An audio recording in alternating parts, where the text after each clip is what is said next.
this time, makita natin saan makakarating yung tax natin. Ano masasabi mo doon sa mga Nepo babies na nagdi-display ng mga... Ako dito! Masasabi ko po sa mga... Ano ba masasabi ko? Ako na lang sasabi. Hindi, ano ba yung masasabi ko? Wala na akong masasabi. Parang nasabi na nila ng mga Pilipino. Galit sila, galit tayo, galit tayong lahat. May masasabi pa ba ako doon? Tignan niyo yung Pilipinas. Yun yung i-flaunt nyo. Ka-flaunt-flaunt ba? Speaking of flaunt, ganito na lang. Kailan tama at kailan mali mag-flaunt? Alam mo, walang masama sa pag-flaunt as long na hindi galing sa nakaw yung pag-flaunt. Agree. Hindi masama mag-flaunt kung pinaghirapan mo yan. Ako, Diyos ko, ako nga, normal ako na Pilipino. Pag nag-flaunt ako, hiyang-hiya pa ako. Nahiya ako nag-flaunt.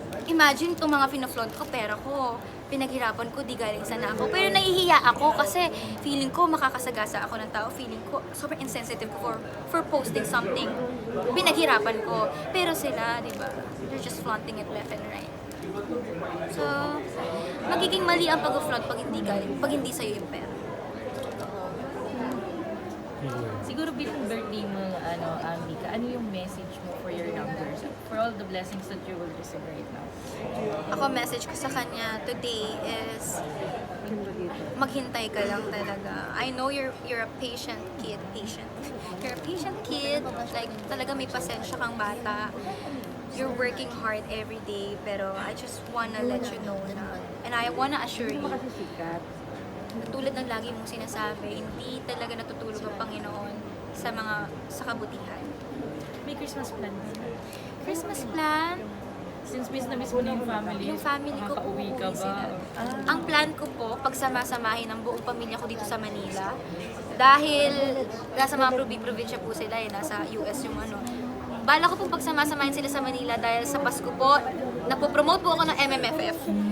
So after ko mag-promote ng MMFF, at least sila yung uuwian ko, buo kami. Sorry, last question. May family ka sa abroad, sa US. Have you ever thought of leaving the Philippines for abroad? Every day.